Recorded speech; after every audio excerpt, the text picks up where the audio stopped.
Father, Son, and Holy Spirit, one true God, forever and ever. Amen. Most respected Matthew Zutchin, your brothers and sisters. Have you ever been in that situation where you go to, go to a department store or something, go to some kind of a store, an establishment, and you walk in, you're ready, you're excited, you know what you want. Maybe you have items to check out, or maybe it's like a restaurant, you're ready to order, whatever it is, right? You walk in there, you're ready. And you walk in, and the person that's supposed to be helping you is on the phone. So you wait patiently, wondering when they're going to get off the phone. And they still get off the phone. Minutes are starting to go by, and they're like, yeah, have you seen that? Right? What do? Most of us are going to be like, what? I don't have time for this. Either you get their attention, you start banging on the counter or doing something to get their attention, or the rest of us probably do what? Walk away. It's not worth it. This is just not worth my time. I'm going to go find somebody else. Forget this. I'm done. And you walk away. That could have been the story here. Right? It could have been the story here. It could have been this lady goes up to Christ. And think about the obstacles she actually meets right on the way there. First of all, is she a Jew? Is she one of the children of Israel? No, she's not, right? She's a Gentile. She's from this region of Tyre and Sidon. She's a Canaanite. So she's already like, 0 for 1, if you will. Then she goes up to Christ and she's asking, she's following after him, and then of course he just completely ignores her. Then on top of that, the disciples tried to shoo her away. Then on top of that, when Christ, the person she actually approaches, finally turns around and looks at her and actually talks to her, what does he say? Is it kind? He's like, how can I help you today? Thank you. Welcome. Thank you for coming to see me. What do you need? Is he nice and cordial? No. Of course not, right? What does he say? It is not good to put the dog. Yeah, first he tries to send her away and says, I'm not here for you, I'm here for them. But then she keeps pushing it, right? And then he says it's not fit to take the bread of the children's bread, and give it to the dogs. Right there, if it was one of us, we're like, let me talk to your manager. And you file a complaint, right? No. This woman, moved because of the strength of her faith, still insisted and accepted Christ's assignment of her being a dog, if you will, accepted her status, and then said something very, very nice there. What did she say? Yet, even the dogs get to eat the crumbs that fall off fall off the table, right? And I'm sure some of you guys, some of you families who do have dogs in your house, I'm sure no matter how much you tell your kids don't do it, they still feed them food from the table, right? I'm sure they do that. So here, this woman, she had ample opportunity to get turned away. She had ample opportunity and good reason to be frustrated and say, you know what, forget this. This is not worth my time. But she knew that she had something greater. She knew if she just persevered for a little bit, she knew the outcome was going to be greater than what she was expecting, than the problem that she needed to get solved. She knew that Christ was more powerful and able to solve this great problem, because for her the problem is great. It's not her who's the one who's afflicted. Who is the one who's afflicted? Her daughter. So she's coming beseeching not for herself, but for her daughter. And this is the second time from last week and this week we kind of seen that it's not necessarily someone who's beseeching on behalf of themselves, but we see that people are beseeching on behalf of other people. So for these two readings here, for these past 2 weeks, there's a really strict emphasis on this community, on what kind of a community are we building.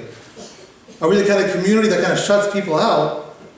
Or are we the kind of community that's going to fight no matter what to really help this other person?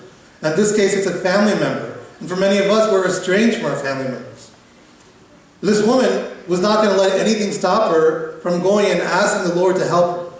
It even says here that even after he said, I'm not here for you, I was not sent except to the lost sheep of the house of Israel. Specifically saying, you're a Canaanite, you're a Gentile, you're not part of the people I'm here to save, so, I'm not here to talk to you. Even after hearing that from him, the next thing she did is she came, and the important word here is she worshiped. She came and she worshiped him and still said, Lord, help me. She wasn't going to let anything stop her from getting to the Lord. There was no distraction that was big enough. Think about our distractions that prevent us from approaching God, that prevent us from having a good prayer life, that prevent us from praying for one another, that prevent us from sometimes even coming to this church. There are days where Achin and I and one or two uncles and aunties are here at the church. The church is full. Like we would joke around that the church is full of all the souls of all the departed. But beyond that, there's just a few living souls in the church at that time. There are things that are keeping us back from coming here. And maybe our schedules are too busy. Great. Everyone's busy these days. Maybe we're tired. Great. Everyone's tired these days. Maybe the traffic is bad. Sure, traffic is bad. We can come up with any number of reasons for us to turn away from God. Even if it's not even coming to church. Maybe it's at home. Man, I really wanted to watch the Oscars this evening, so I'm not going to pray this evening.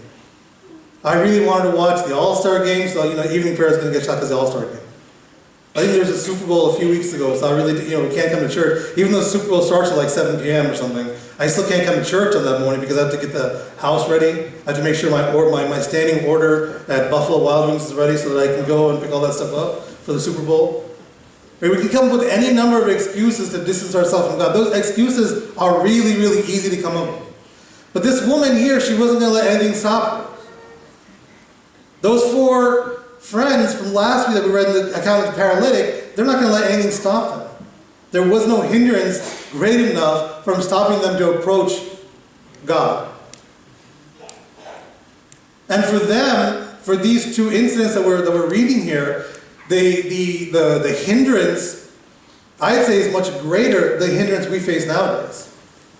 It's one thing to actually have to physically go to another region. This is, they're crossing the sea, having to go from a very far away place, trying to find where Christ is, hunting him down.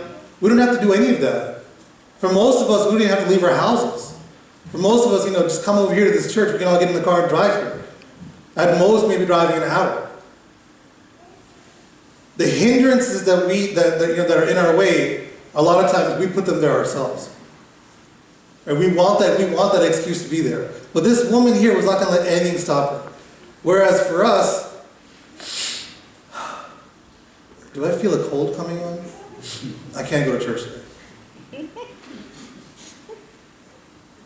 For what, we come up with any number of excuses to hinder us. For either going to church, for even having that prayer life at home, from praying for one another. That person looked at me in a bad way today, I'm not going to pray for them. That person wore this or that sari, which I was supposed to wear that first, but they wore it instead. They outshined me today, so I'm not going to pray for them. We can come up with any number of excuses. What kind of community do we want to establish for ourselves? Especially think about during the season of Holy Fasting. What kind of community are we setting up? One that we're fighting for one another, not letting anything hinder us, forget even praying for ourselves, praying for other people. Are we going to let anything stop us from doing that? Or are we going to just make up these weak excuses to just not do it? And not only that, this woman, like I said, any number of these excuses could have been good enough reasons for any one of us. He's ignoring me. He's treating me like a dog. He's being mean to me. All of these things are great reasons for us not to approach God. But she didn't say that. She accepted whatever Christ said. She accepted it and said, even though maybe I might be in the same status as a dog compared to the Israelites, I still want to worship this God. Because I know this God is the one who's going to help me.